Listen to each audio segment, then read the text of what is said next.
And most people don't understand that because they've already been genetically programmed from parents and schools to go to school and get a job and work hard for money. Now, the harder you work for money, the poorer you get. And the reason for that is money was designed to steal our wealth. You know, I'm not saying it's a good thing or a bad thing, because it makes me richer. But like the yin and yang of life, everything has opposite sides. And the rich don't work for money. The richest people in the world don't work for money. You know, but the average person, that's not part of their consciousness. So you look at Steve Jobs. His paycheck was $1 a year. Right. So the reason I say and I do and I speak and I teach is kind of just the yin and the yang. You got to see the other side too. Because so many people, I don't know about here, but the economy is pretty bad in America, and they're rushing back to school. Gotta be stupid. School teaches you nothing about money. There's fewer and fewer jobs, and taxes are higher. Why would you do that? You know, if you save money, you're taxed. You work hard, you're taxed. And you put your money in a retirement plan, you're taxed. That's not that intelligent, but that's what they teach you in school. So it's opposite, and that's why I come up on stage and I talk about the opposite, just to open your mind a bit. That's the most important thing. Question it. You see, if you just assume all schools are equal and all schools will do a good job, you're not doing your job as a parent. Obviously, you should question and then ask yourself, what does my child need to learn? So if you read Rich Dad, Poor Dad, they're not learning what my rich dad taught me, excuse me. You know, it's like, I don't want a job. Can you imagine being in high school? You know, I grew up in the 60s going, but I don't want a job. And it violates all the Puritan beliefs. You gotta work hard, tax-paying person, but I don't want to do that. And in most schools, that type of philosophy or thought is not allowed. You know, I got spanked, scolded, thrown out of school for having what they call radical ideas. But again, I said, Steve Jobs made $1 a year, Bezos $1 a year. I don't want a paycheck. And I'm not giving the answer. I'm just saying, why don't they want a paycheck? And that's when you start to learn. When you ask the question, you start to learn.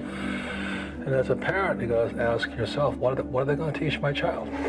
You know, will they damage my child or will they educate my child? Education comes from the Greek word educe. Educe means to draw out of a person.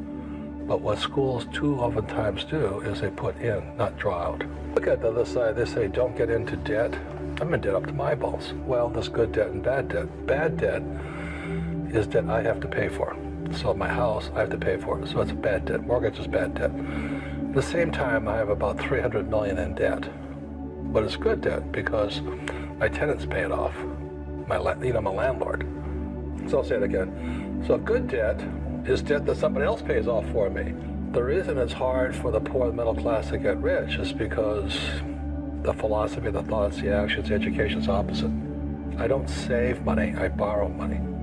Okay, once you understand that, I go, why would he do that? Well, if I can borrow money, I never have to say I can't afford it. You know, I can afford anything I want as long as I can borrow for it. So debt is good, but it takes education. It's just being conscious. You know, being conscious of who is talking at this moment. Is it the poor person?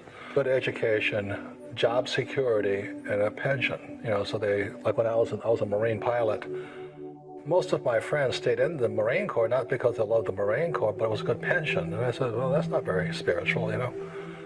Or most school teachers want the steady paycheck. Now, my point of view is, psychically, that's what they broadcast onto a child. So if the teacher believes in a steady job, a steady paycheck, and no risk, and job security, any idea a child may have, like your child may say, well, I don't like that idea.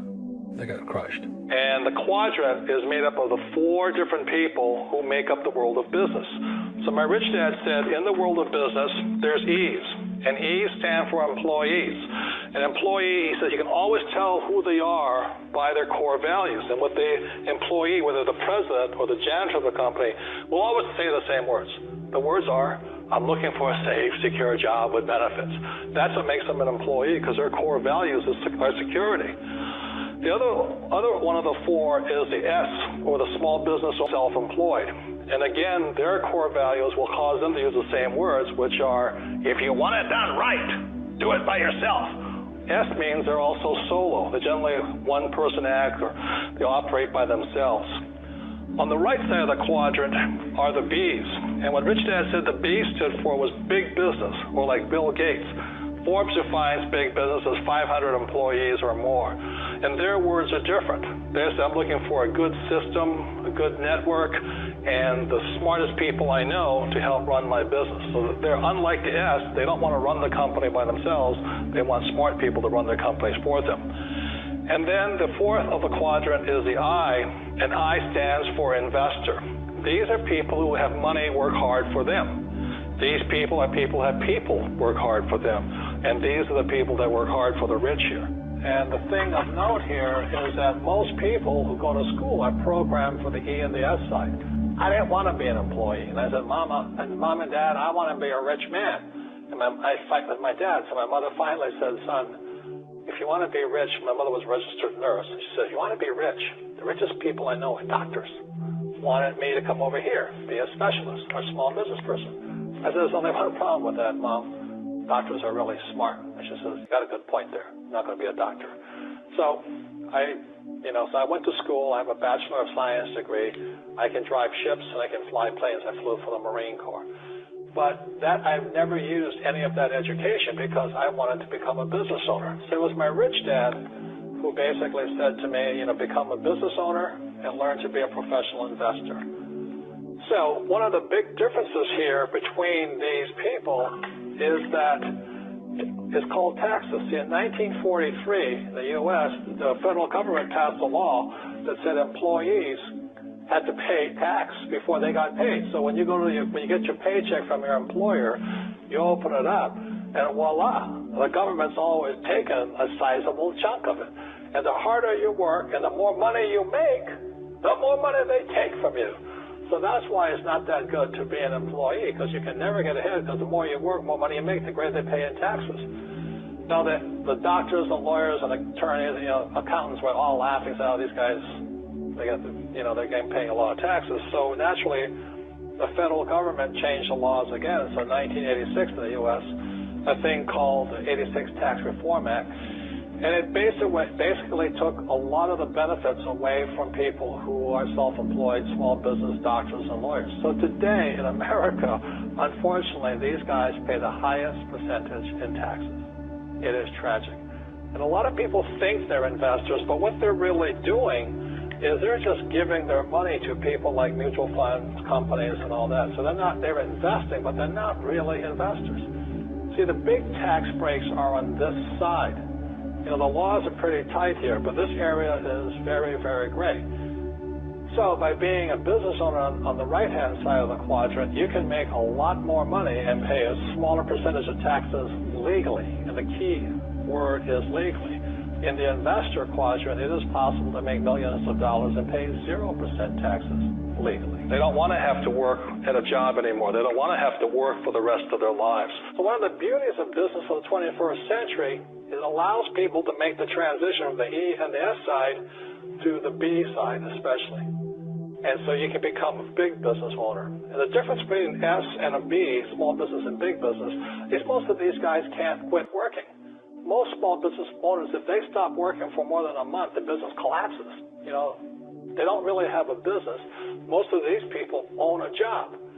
So the beauty of business for the 21st century is it allows these people to make the transition to the B side so that you don't have to keep working hard for money, and the money can actually come in passively.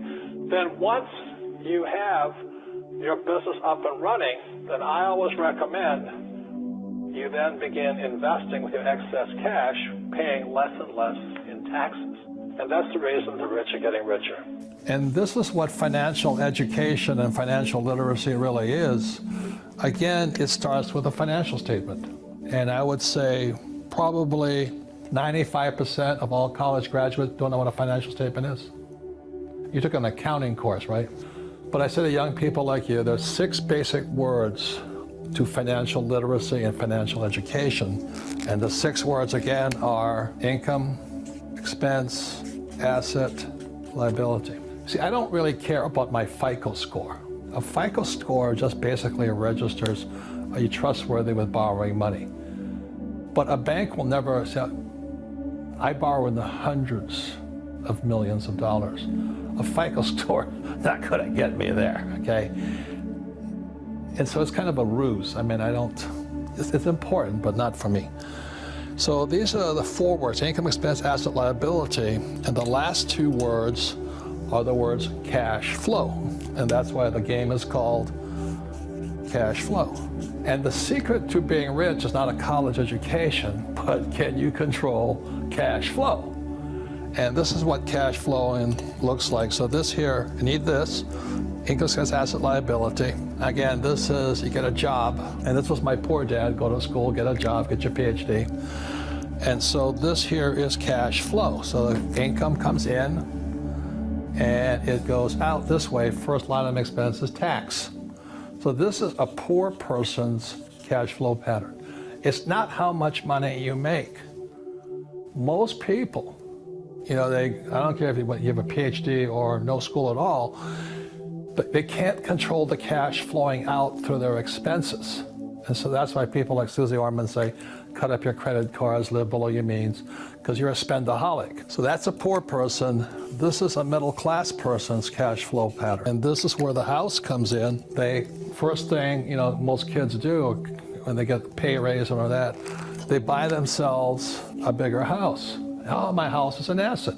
Now, who tells you that? Your real estate agent, of course, because they want to give you this false sense of security while you're getting screwed. But when you look at what happens with a house, a personal residence, something I live in, the money comes in and goes out, and this is middle class, but it also goes out through a mortgage payments. Oh, but I don't have a mortgage. You still have taxes. You still, Hawaii just raised the property taxes on me, which is probably what I'm going to sell. I'm going to get out of Hawaii.